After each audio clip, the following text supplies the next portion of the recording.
Para sa ating house tour 100, sisimulan natin ito with something truly unique. We're featuring a one-of-a-kind house and lot dito sa Greenwoods Executive Village na siguradong hindi mo pa nakikita kahit saan. Kaya kung gusto mo makita ang isang bahay na sobrang iba sa lahat, stay tuned dahil this tour will blow your mind.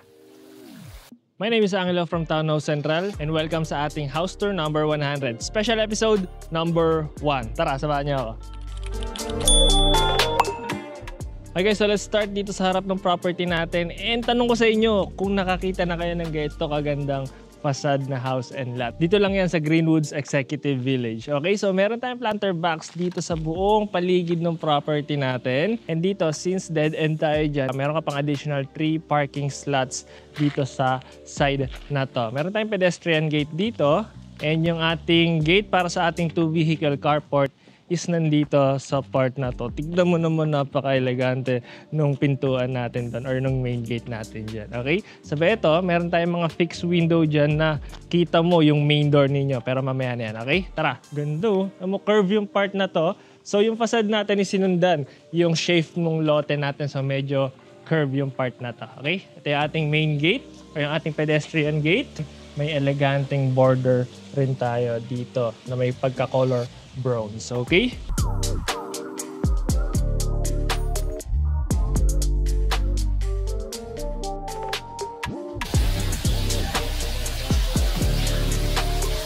So dito sa part na to may mga pocket garden tayo dyan. Yung sahig natin dito is may mga malalaking pebble stone. May vertical garden tayo dito sa part na to. And extending to hanggang dito sa part na to. Dito yung ating 2-vehicle carport. So kung mapapansin nyo yung ceiling natin, panalo yung ceiling dito. Mula dun sa ground floor natin, lalo na sa mga bedrooms. Masasurprise kayo kung gaano kaganda yung mga ceiling natin dun. Okay, so may pagka-high ceiling tayo dito and continuous itong wood paneling natin. Mula dito sa ating 2-vehicle carport hanggang dun sa swimming pool natin. Ito yung ating main gate. And sa side naman na to, meron tayong koi pond. Ayan, mamaya papakainin rin natin yan. Nandito yan sa ilalim ng ating elevated front porch. Okay, tara. Dito ako sa part na to. Dito ako. Punta tayo sa ating swimming pool. So, ito naman sa swimming pool side natin. Yung vertical garden natin is extending hanggang dito sa part na to. Dun sa dulo yung ating filtration system and meron tayong pinto doon. Yun yung access ni Yaya. Mula dito, para hindi na siya papasok doon sa main door natin, paakyat doon sa kanyang staff quarters and hanggang doon sa roof deck. Yan, so dalawa yung hagdan natin doon. Nag-act na rin yan as your fire escape. Ito yung ating swimming pool. Dito yung 4 feet, sabay doon sa bandang part na yan is yung 5 feet natin. Medyo malabo lang kasi hindi pa nabavacuum. Pero may waterfall design rin tayo dyan. Pero pinatay ko muna kasi medyo maingay. Okay, so covered yung 2/3 netong swimming pool natin, netong ceiling natin dyan. Ang dami nating pin lights dyan, sabay modern ceiling lamp. So paggabi dito, maliwanag pa rin tong swimming pool area natin. And may mga ilaw yan dyan sa baba. Okay, for additional design na rin. Sabay, kung sakali, dito ka bababa, pwede dyan. And pwede rin dyan sa kitchen natin or dyan sa dining area natin, dyan sa sliding door natin. Katapos mo kumain, talon ka agad dito sa swimming pool. Pwedeng-pwede yan. Okay, so tara, salubungin mo ulit ako doon. Okay, so dito naman tayo pumasok sa ating main door. Ito yung ating elevated porch. So may pagka-curve itong porch natin. So tubular yan, sabay may tempered glass. Ay, hindi pala. Parang acrylic lang siya. Dito tempered glass tong part na to. Okay, so elevated to. And sa baba natin is yung ating koi pond. Sabay covered din tong part na to. Continuous yan mula sa garahe hanggang doon sa swimming pool natin. And napakaganda nung main door natin dyan. Meron tayo dyan double door design. And ang ganda nung pool handle natin dyan. Golden yan. And may pagka parang mosaic tiles yung loob nito pero malinis or makinis, smooth yung texture niya. Okay, so pasok na tayo dito sa ating main living space. Let's go!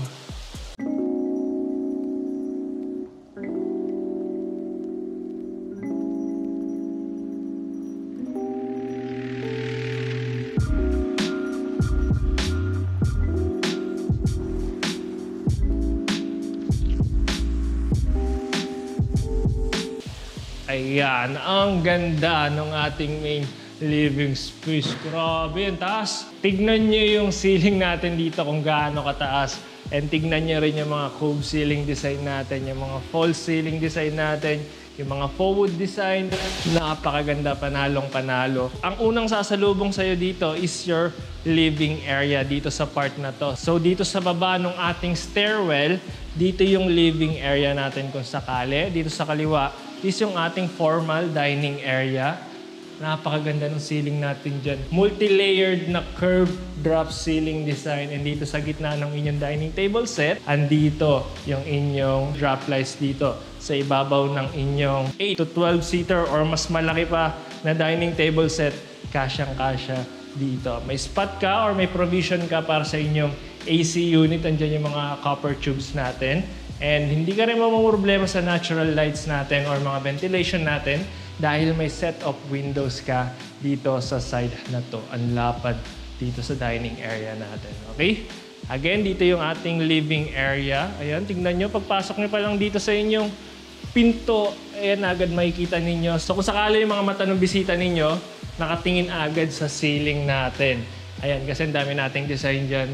Dire-diretso hanggang dito sa stairwell natin. Okay? May provision ka pa for a tower type na AC unit. Okay? Now, dito naman sa ating kitchen and informal dining area. So, perfect dito is magsa-setup ka pa ng isang dining table set na malapit dito sa inyong kitchen para kung sakaling may mga events kayo or may mga gatherings din, yung mga magsuswimming, ayan, accessible na yung kitchen tsaka dining area. Diretso agad sila dito sa pool. Tatalon na agad dito. Sabay, ang laki rin ng ating sliding door dito. Reflective siya, so during daytime hindi kita yung loob netong dining area natin and dito sa kitchen natin na mga tao dun sa poolside natin. So kung gusto mo magandang airflow, buksan mo lang to. Buksan mo lang rin yung set of window dito sa part na to. Buksan mo yung main door ninyo, pati doon sa dining area ninyo. Pasok lahat ng hangin natin dito. And tignan nyo naman, yung ceiling natin dito, ang ganda rin. Sabay may provision ka for a split type AC unit. So parang tatlo yung provision ng AC unit para dito sa ground floor pa lang. And ito yung kitchen natin. Napakaganda. Breakfast nook pa lang. Tignan nyo yung design na nilagay nila dyan. Tinerno nila dun sa backsplash ng ating main kitchen. Dito yung inyong magiging breakfast nook. And napakaganda rin itong drop lights natin. Sabay may open shelves ka dito na may natural wood finish design and may mga ilaw na rin dyan. May vertical metal slats ka dito so hindi mo masyado kita yung kalat dito sa kitchen natin if nandun ka sa living area ninyo or dun sa dining area natin. Pero at least alam mo pa rin kung sino yung tao or kung sino yung nagluluto dito sa kitchen natin. Sabay ito, pantry. Okay, ang ganda ng handle na nilagay nila dito. May rose gold finish yan. Ito yung pantry natin. Dahil mo na malalagay dyan. Dito yung spot for your dual door fridge. Open shelves. Napapalitan ata ng kulay ito. Ayun, napapalitan yan. Napakaganda. And ito yung backsplash natin. No? Mukha lang siyang mahirap linisin. Pero pag hinawakan mo, makinis siya. Ayan, meron tayo ditong mosaic tiles. Okay? Granite countertop, sabay may under cabinet lighting na rin tayo dyan. May mga shelves tayo dito na easy access, hindi ka natitingkayad. And ito, 5'10 ako yung saktong-sakto lang yung bukas ko. Dyan. Okay? And very modern na rin. Itong sink natin dito. Ayan, para sa baso. And ito yung para sa faucet natin. And dito para sa mga gulay. Ayun. Ito sa filtration system natin. And ito yung lagayan ng sabon natin. Okay, so dito rin, may mga pull-out dish racks rin tayo dito. Ayan. Pati dito sa part na to. Ayun. Okay. So dito naman is meron tayong La Germania na gas range. Meron tayong 5 burners dyan. Sabay may built-in oven tayo. And range hood dito sa ibabaw. Ayan. Glossy finish na white. Yung finish ng ating mga cabinetries natin dyan. And maganda dito, yung ilalim, since kulay puti ito, ayan, nilagyan nila dito ng color natural wood finish design. So, hindi nagmumukhang may mancha kung nagkataon. Ayan, ang ganda ng ginawa nila dyan. Okay? Sabay may backsplash rin dito sa likod na part na to. So, dito, para hindi magmukhang masikip, kinat na nila yung part na to. Naglagay na lang sila ng open shelves dito sa side na to. Then dito naman sa likod na part, dalawang hagdan natin. Meron tayong main stairwell and itong secondary stairwell natin. Ito yung paakyat doon sa roof deck natin. Pero pwede mo rin ito ma-access doon sa gitna. Roof deck natin, pwede rin dito. Pero ito yung access ni Yaya papunta doon sa staff quarters para hindi na siya aakyat doon sa stairwell natin. Hindi na dadaan doon sa mga bedrooms natin. Dire-diretso na siya dito sa part na ito mula sa main gate natin. Sabay, very accessible rin ng mga tao doon sa swimming pool natin. Yung shower area natin dito. May full toilet and bath tayo dito with built-in sink, LED vanity mirror, yung toilet natin, and may urinal. Ang taas na rin yan. Pati ito. May shower enclosure tayo dito. Ang ganda na rin nung shower set natin dyan. Dipindot na lang rin yan. And may cove ceiling design. CR pa lang yan. Pag nakita nyo yung mga bedrooms natin, lalo na yung master bedroom, napakaganda ng ceiling design natin. Okay? Okay. Sara ko lang rin to. Ito yung swimming pool natin. And sa ilalim na itong staircase natin dito, meron tayong ayan, nakatagong storage space. Ito yung packet dun sa ating staff quarters and roof deck. Tara, samahan nyo ako. So hindi rin kulob dito dahil meron tayong floor to ceiling na set of window dito. And ito yung ating staff quarter. Ang luwag rin itong staff quarter na to. Uy, parang bedroom na rin. Ayan, ito yung ating staff quarters. Very spacious na rin. May sariling built-in wardrobe. Naka-cove ceiling design pa siya. And ayan, maski double deck na malapad, pwedeng-pwede dito. Ito yung ating built-in wardrobe. Okay.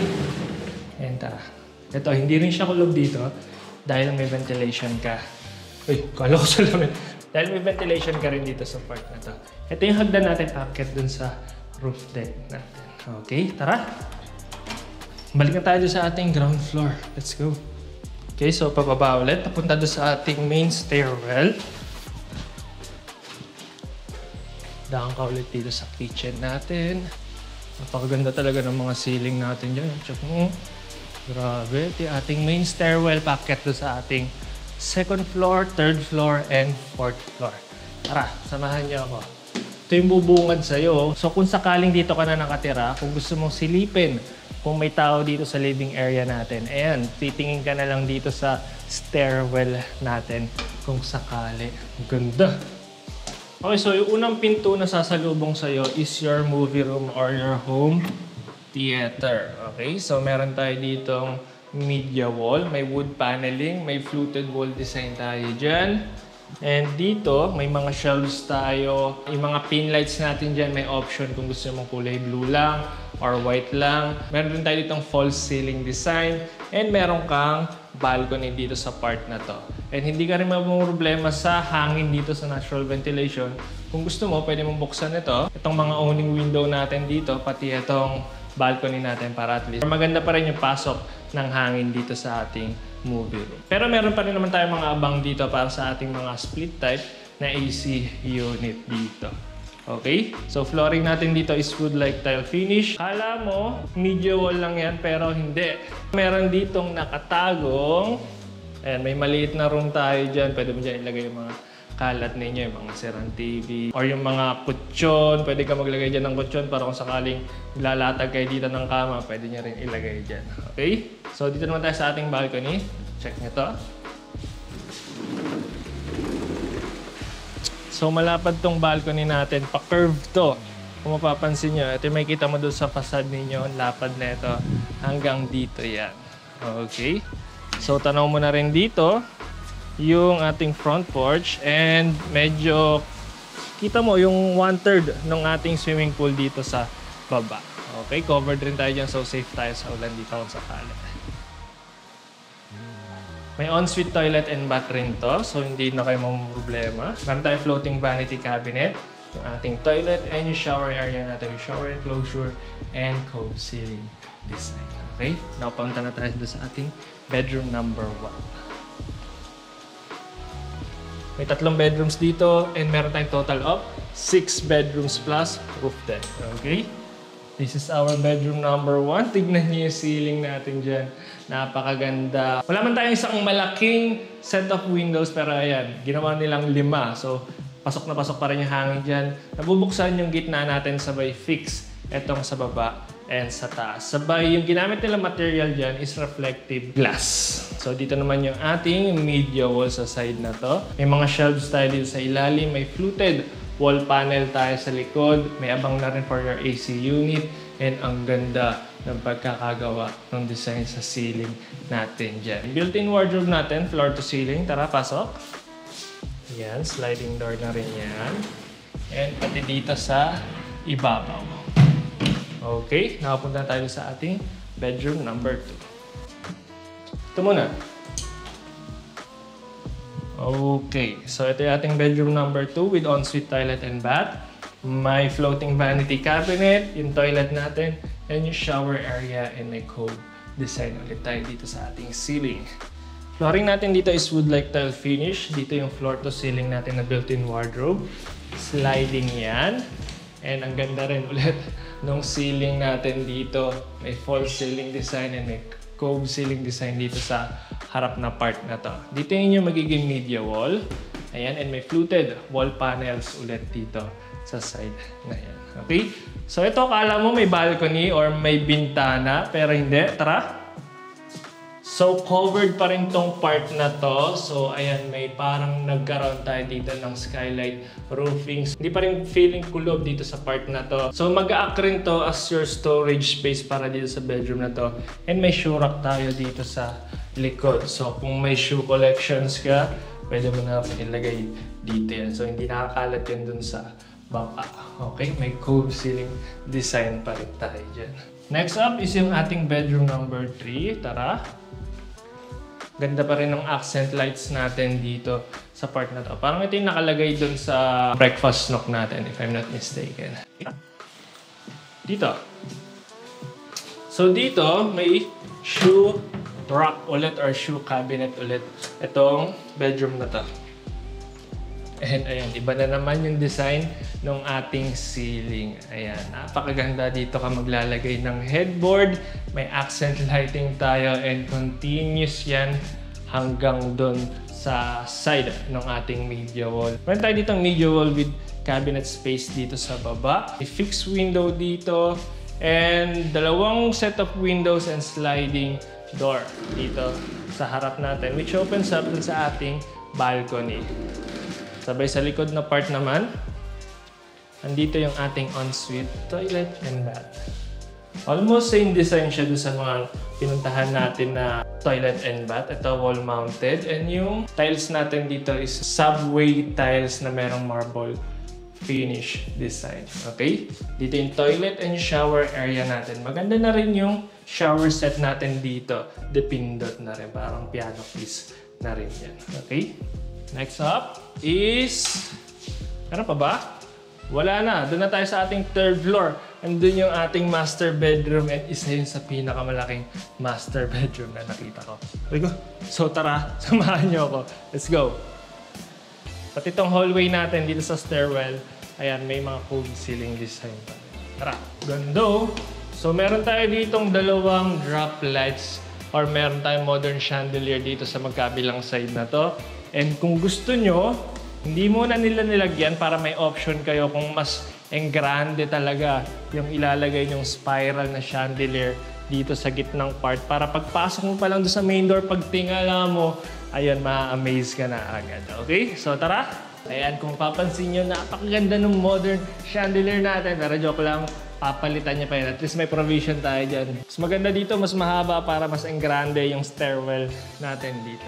Okay? So may dalawa pa tayong bedrooms dito. Pero mamaya na yan, dito muna tayo sa ating master bedroom. Grabe, laki. So ito yung ating master bedroom. Meron kang sariling sala. I don't know, tawag dito is sala. Pero ayan, ganda nung ceiling natin dyan. Daming ganap. Para siyang hotel vibes talaga. May pagka-okada siya in a way.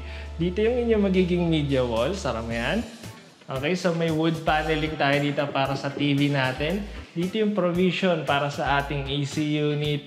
Ang dami nating cabinet space dito sa baba. May mga open shelves rin dyan. Hindi ka magkakaproblema sa natural light, pati sa hangin natin dahil meron tayong malalaking owning window. Sobrang araw sa labas pero napakaganda ng reflective glass yung ginamit nila. So ayun, hindi masyado tagos yung init dito sa ating master bedroom. Dito yung inyong magiging seating area kung sakali sa harap ng TV natin. And sa likod, dito naman yung ating king size bed. And I don't know kung ano ilalagay nyo dito ang headboard pero ang ganda kung itutuloy nyo yung design mula dito hanggang dito sa ceiling natin. Pagka-royalty yung vibes ninyo pag ito yung ceiling mo. Dito sa ibabaw ng kama ninyo. Okay? So, aside pa doon sa AC unit natin doon, meron pa tayo ditong additional na provision for your AC unit, yung mga copper tubes natin. Ang ganda pa rin ng ceiling natin. Doon sa side na yun, medyo design natin doon is meron tayo dong faux wood design finish. May mga natural wood finish elements tayo doon. Pero dito, plain white na lang maliban dito sa part na to. Sabay itong dalawang parang pillars natin dito, nag-act na rin to as your shelves kung sakali. May corner window tayo sa part na to. Yung balcony natin is nandito. Ayan, tanaw mo yung kalsada doon sa harap ninyo. And unobstructed na rin yung views mo dito. Ayan. And dito is yung walk-in closet natin. Tignan nyo gaano kalaki rin ito. Ayan. Meron tayo ditong island closet. Dito nyo ilalagay yung mga jewels ninyo kung sakali. Ang ganda rin itong modern drop lights natin dito sa ibabaw ng ating island closet. Dito yung inyong magiging vanity table. May Shurak cabinet ka dito sa part na to. Ayan. And another Shurak cabinet. Tignan mo to. Kala mo tatama. Pero ayan. Saktong-sakto lang yung pinto natin dito. Okay.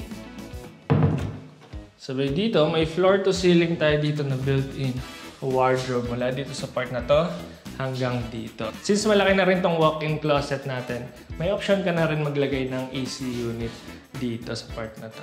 Para at least malamig habang nagre-ready ka umalis or nagre-ready ka pagbihes.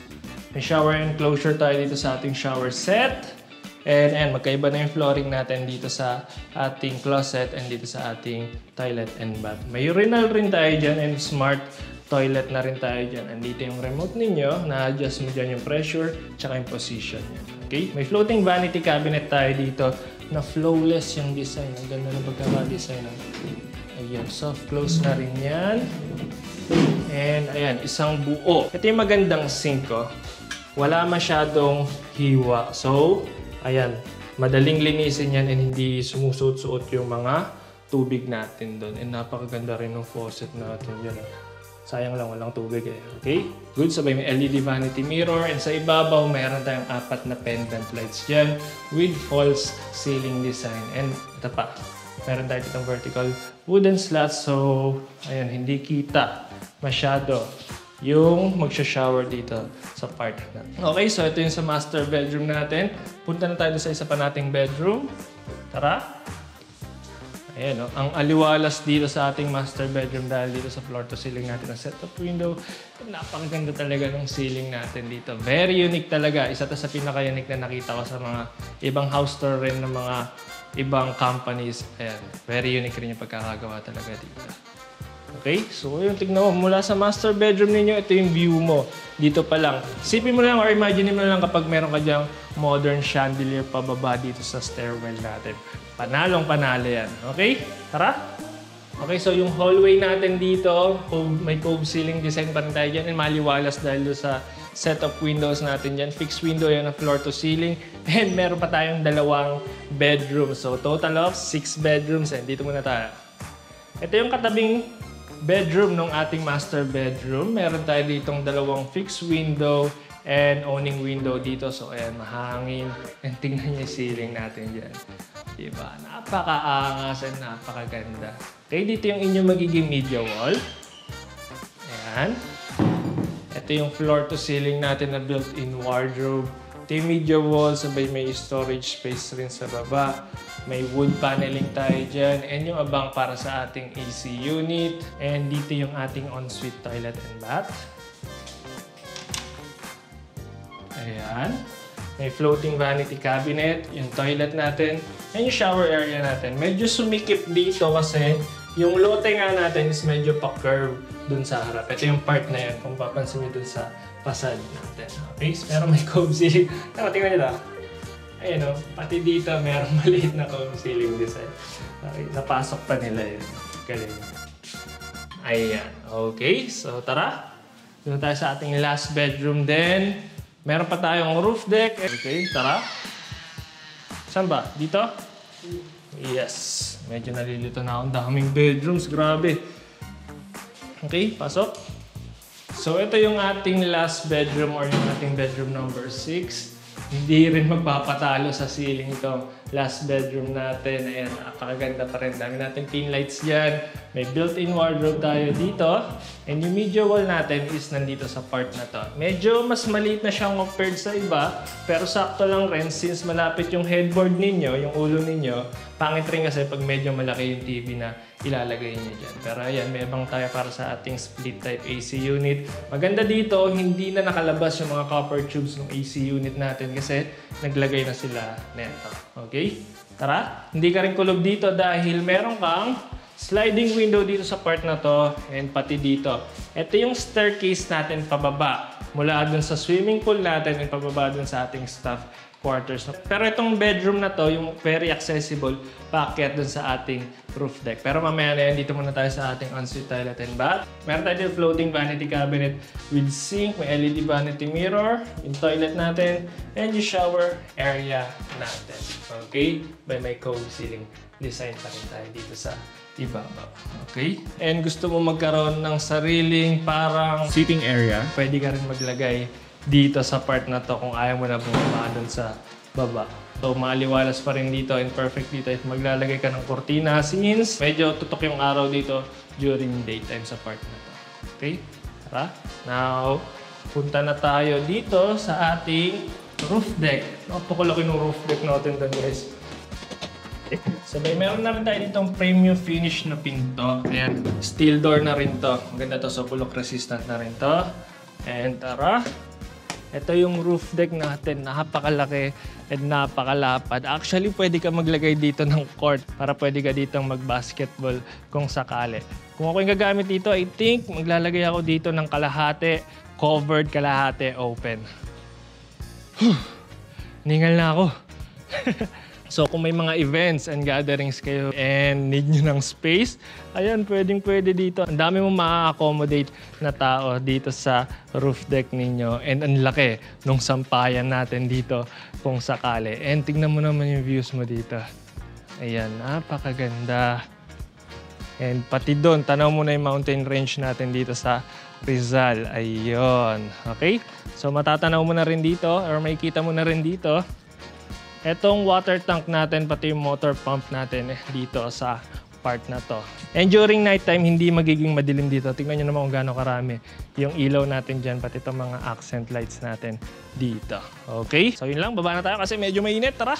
Okay guys, so recap tayo. So meron tayo ditong 194 square meters of lot area, 720 square meters of floor area. Meron tayong 6 bedrooms, 2 vehicle carport, sabay meron pang 3 sa labas. Meron tayong movie room, may swimming pool, may koi pond, and merong malaking roof deck. So may 4-story tayo dito. Yung 4th floor natin is yung roof deck natin. And meron itong mga nagagandahang ceiling sa bawat kwarto.